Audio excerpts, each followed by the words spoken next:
Welcome back to Mount Panorama as the HQ Holdens blast off for a 5-lap journey here, one of the most popular support categories in national motor racing. Peter Dane was the pole sitter, but he didn't get away to a very good start as they swarmed through the first left-hander. About 40 HQs on the grid for this Bradley Jones, and that means it's no place for the faint-hearted. Oh, exactly right. Looking streaming around the corner there, and it's Peter Dane up on the inside. They're trying to get back into the pole position, or the leader's position as it is now, and God, I tell you, look at that mist. It wouldn't be much fun in the middle of that field. 133 HQs turned up at Mount Panorama this week. Look at the Pendleton as they race up Mountain Straight the first time. 133 started the meeting, and the organisers opted for the leading 50-odd cars, I think it was, to take part in the racing proper throughout the weekend. Peter Dane, you'll find, is the race leader as they head up the mountain the first time. Never failed to entertain one of the budget categories in the sport. Having said that, some of the top contenders are spending around the $30,000 mark to be super competitive, and Mal Rose also joins us for commentary in this race, and $30,000 is a lot of money for a HQ. Yeah, you're right, David, but 30,000 plus sales tax, I used to say. I know Charlie very well and Peter Dane. They're almost teammates in this category. They spend a lot of time together. They get a lot of testing together, and if you go and have a close look at Charlie DeQuino's car that's running third at the moment, that is absolutely immaculate. And I've got to stress that these guys spend more time on a HQ than some of the leading categories. That's an amazing shot, that track cam shot across the top of the mountain. Peter Dane is the race leader. In second spot is Neville Haley, the Victorian. Dane, a New South Welshman, nothing between them as they head across the top the first time. Oh, plenty of traffic. Neville had a moment. Everyone with such fond memories of HQ Holdens, as Peter Brock said yesterday, have towed many a caravan around this vast nation of ours. Now on the brakes hard for Peter Dane, our race leader. He did win the HQ event conducted here at Mount Panorama yesterday. There's just a snake of cars winding their way around the mountain. There's our leader, Peter Dane, out of Forest Elbow the first time. Neville Haley still runs in second spot. Actually, I've got to say, I really expected a bit more biffo and contact at these early stages of this race, because all the HQs are here. It's basically to work out who the best one is, and I would have thought that they'll be fighting quite hard, but the conditions are bad. I guess they're all feeling their way, and you need to get there at the end to win it. So there's certainly... Well, they cover all over the country too, Brad. We noticed back about 7th position, Leighton Cranbrook, our current V8 supercar driver, also has a HQ. He's brought the race truck down here with his HQ, and 36 off the track. Won't be the last HQ we see off the circuit in this race, I hasten to add. Timothy Rowse doing a good job, the Victorian. Car 81, he's up running third after starting from position 6 on the grid. As the other car rejoins the race, now Dane, who qualified on pole with a 2 minutes 56.690 lap. Peter's been around the sport for a long time. When I started out, we used to race production cars against one another, and I went on to do the Laser Series, which he was very competitive in, and he's become a bit of a one-make specialist, I guess, and certainly a front runner in the HQ field. Lovely bloke, and certainly doing the business now. Problem on the exit to Murray's Corner. Car 45. And that's Shane Drew. A bad turned out car, it looks okay. Paintwork's nice enough. And obviously the HQ Holdens all running the 202 3.3 litre red sixes, which have proven to be very durable over the years. Another look at the driver getting out of shape. Well, he's just coming there way too hot, and back of the car stepped around. He's just put a bit of lock on it, jumped on the brakes, brought it to a stop, and continued on his merry way. So, bit of a nice handling here for second. Hanley, sideways. Yeah, it certainly was. See how he's recovered. Not badly. You can certainly think that he's having a go. He's a nice opposite lock slide there. Obviously kept it nicely under control the whole way, and stays in second place. Gee, Tim Rowse in third spot would certainly have paid attention when he saw the car in front of him drifting across the track like that. Yeah, certainly. Neville's he's one of the hardest competitors in HQ racing. He's actually last year went to every racetrack in Australia. He went to Darwin, he went to West Australia, went to Tasmania. He's got his truck, he takes that car everywhere. He's got a very dedicated bunch of people. His father supports it. It's just amazing the commitment these guys put into what we believe is a taxi cab. This category has been, a remarkable success. In fairness, it started just over a decade ago, and I'm not exactly sure, to be honest, how many are registered across the country. You probably have a fair idea. Well, I'd have to say that he's in trouble. He's got excellent car control, I tell you that. And they're a fairly ordinary tyre too. I mean, when I say ordinary, I mean they're not a race-bred tyre. They're only just a normal, conventional, off-the-shelf Goodyear. So, or whatever the brand is, I'm not quite 100% sure. I'll correct that one later, right? Yeah, I'm sure the people from Goodyear are pretty excited about that. But I'm not sure that I'd like to be the second guy in line here. He's seen the car sliding around a little bit, and I'm sure he's in a bit of a hurry to get by before he gets involved in something. Well, it was coming for a long time. This could be very serious. Yeah, I'll tell you what. Bad spot to be parked. And he's not going to be able to do a three-point turn until he's... oh no, there we go. Oh, that was lucky, really. Oh, so was that. Well, he's on his way again, no more accident. Lucky just to have a spin and not do any damage to the car, but that's effectively put him out of this race. He will not be happy with himself, but as you said, he had a couple of chances. He's come down here, jumped on the brakes, maybe, no, he hasn't even locked them up. He's just come in there a bit too high, the back of the car stepped out, and around it's gone. There are cars now starting to slip off all over the place. Here's another, and it's the second time. Yep. For car 36. Well, harmless enough spin. He's away again, but the conditions are, I can't tell you how greasy they are out there. You see the shine on the circuit, and it's very, very difficult to keep them on the road. Weather has improved in the last hour, though. At least it stopped raining for the time being, and the visibility across the top of the mountain is far better. 2.85 seconds is the gap between first and second. Peter Dane back to Timothy Rowse. And they start the climb up the mountain for the third time in this 5-lap race. Quite amazing, really. The wet conditions have spread them out a little bit. Some of the HQ races yesterday, they were door handle to door handle and 3 or 4 wide, but I guess in these sort of conditions it's got a lot to do with how your car's prepared and also your skill level, and I guess at that point they just stretch away a little bit and it opens up the field. Aquino in car 3 leading this pack. He currently lies 4th on the racetrack. And you'd have to say from where he started, he'd probably be a little disappointed with that. He certainly has been on the pace all weekend, and you'd think he'd want to be up there now with Peter Dane dicing for the lead of the race. Yeah, it's funny. Charlie has quite a colourful history. He used to be a highway patrol policeman, so he learned a bit of skill down at the Goulburn Driving Academy, and currently working for the Roads and Traffic Authorities. Who's doing a good job in this race? David Rejtano, the New South Welshman, car 20, started from position number 11 and is running 3rd. That's a big effort by him in these conditions. The traffic's starting to pack up now. Dane, Rowse, Rejtano, Aquino. That's the order. That is a big move, all the way up to 3rd, and hasn't got a lot of laps to do it, but he's certainly on the heading in the right way to get to those leaders and cause a bit of an upset. Here they come down the hill and through the fast left-hander, and they're really nose to tail further back in the pack.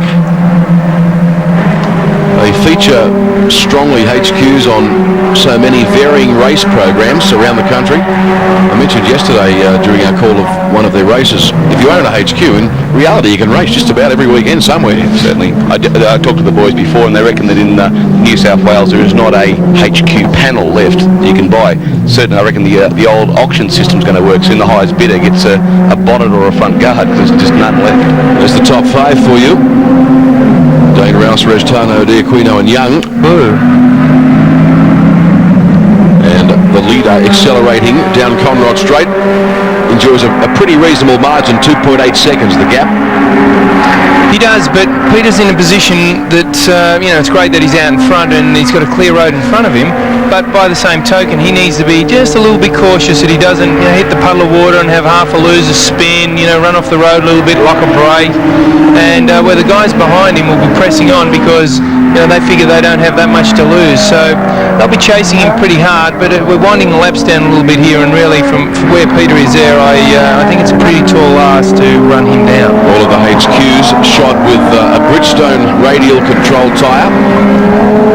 Good test for the Bridgestones this afternoon here. There's is our second place man in 81, Timothy Rowse. Hails from Victoria.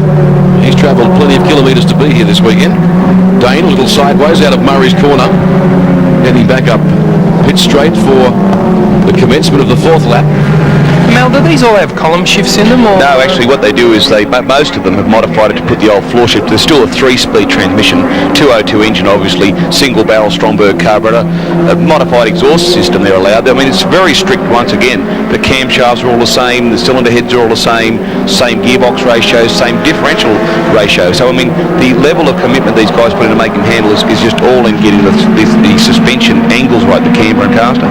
You think it'd be a little bit more fun if they made them leave them at 3 on the tree, wouldn't you? It's a bit tricky going from second to third. But they've still only got the drum brake rear and they've still got the large front disc brakes on them. But I don't like the idea of doing over 100 odd mile an hour down Conrod Straight and pulling them up when you've got about 10 of them right behind you. Certainly in the wet. That is fair comment, all right. Drifting back into the pack. But a lot of these guys, I can tell you that Charlie DeQuino, I can tell you, is actually looking. There's a new category being started, which will be commencing next year. I think they're calling it the saloon car category, and they're actually revisiting the EA-EB Falcon and VN-VP Commodore, similar to just when I entered the production car championship back in 1993. They're actually revisiting that whole era, and a lot of these guys are actually stepping up. So what we'll find now is there will be more competitors back in their old HQs when they'll be then buying these newer VP, and it'll be the Ford versus Holt once again, calling it saloon cars. The Charles D'Aquino, car 3, leading this group of cars. D'Aquino is 4th on the road, so not a lot between positions 4 to 8. There's no room for error out there. If one of these guys happens to have brain fade, they'll all come undone. I think you find, David, that HQs have actually been coming to Bathurst supporting events here now for quite some years, and not one of these guys are actually rookies or novices. You actually find that they've actually got it down pat. They know what gear they should be in. They know their braking points. Okay, sure, there's a few P-platers don't get to drive at Bathurst, obviously. Here's a go. First and second have closed up dramatically. I wonder whether Peter Dane has got a problem. 65 has spun on the circle. That's Todd Anderson. One of the headlights out too. And there's a real race happening here now, with Timothy Rowse moving significantly closer to the rear bumper of Peter Dane. We watched them down Conrod for the second last time. Whoa! Rowse getting offline badly. And he was a second quicker than Peter Dane in that last lap, so that's the difference. He's certainly closed the gap, and he'll throw everything at him here in a minute. So Peter needs to put his head down and press on, and try not to pay too much attention to what's going on behind him, and hopefully get back up to speed a little bit more and try and keep that distance or increase it. The penultimate lap in this event, Dane only about 5 metres in advance of Timothy Rowse in second. The gap last time they went up the main straight was 1.6 seconds. There's nothing like that now. Rowse has done a terrific job. You can only imagine Dane must have had a moment somewhere when we were not watching this battle, focusing on the scrap for 4th, 5th, 6th and 7th. So can Timothy Rowse do anything about this? 1 lap to run in this HQ support event. I think Peter's had plenty of experiences for holding people off before back in the good old production car days, as Brad would say. This is not quite as close as having about 10 other cars around him, so he only has to fend off one. So the 202 Holden 6s working overtime for the drag up Mountain Straight. Just saw Restano back in third in the background of that shot. There's someone else we actually have to thank while we're here, is the TAFE College up here at Bathurst. The amount of repairs that they've done to these HQs, Division 1, 2 and 3 HQs with about 100 odd cars, it's just amazing. And Tony Warren and the boys up there, fantastic job, I must admit. Well, great to see Tony Warren reaching a full recovery after undergoing a heart transplant. One of the mainstays of racing, not just here at Mount Panorama, but venues right across the state. Has done a wonderful job heading up the TAFE team for so many years. Now Dane and Rowse closing up again.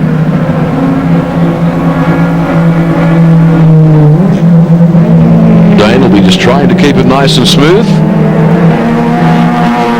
wanting to nullify any potential errors.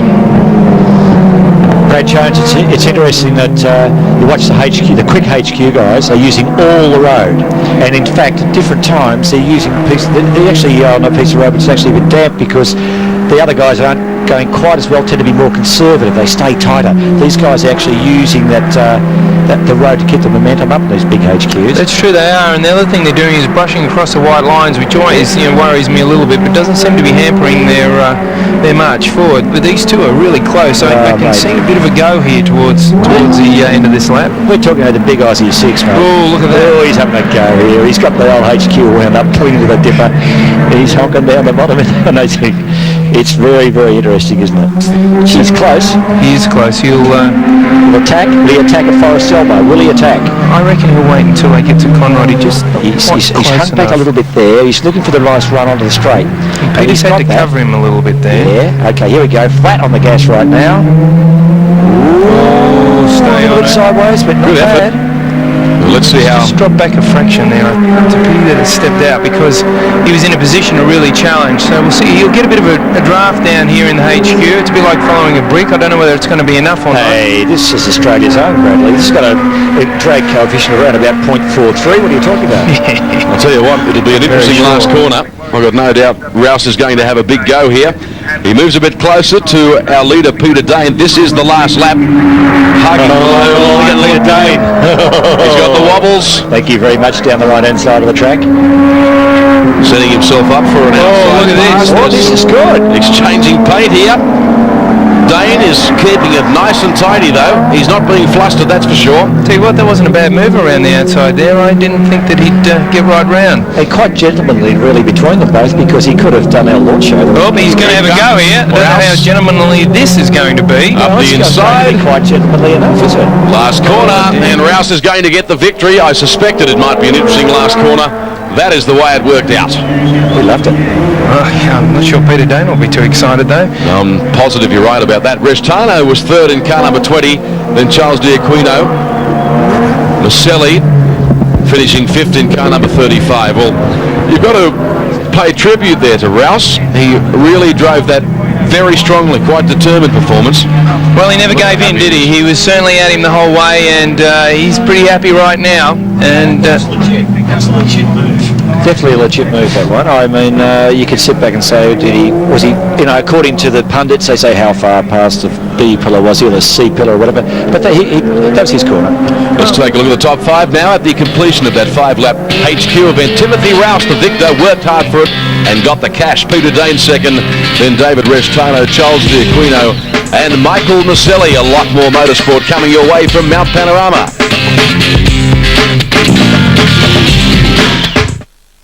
Please, just get new tyres. But who'll do no deposit and no interest for